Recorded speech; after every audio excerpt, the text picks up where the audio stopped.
To add custom text to the lock screen on Poco F8 Ultra, start by opening Settings, and right now you have to go to the Personalization. Next, you have to select your lock screen, and you can actually add that text by changing clock style. The only clock style that supports custom text, this is the classic one, no matter which style you're gonna pick. So I'm gonna go for this one. Now you have to close this one and select here, tap to enter your signature.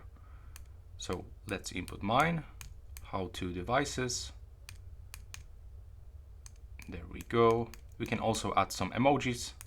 And now you can just close your keyboard.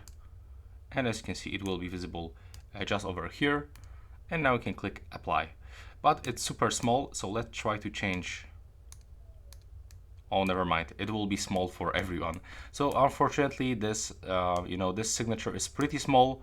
We cannot change its size, and we have to click apply to apply those changes, just like this.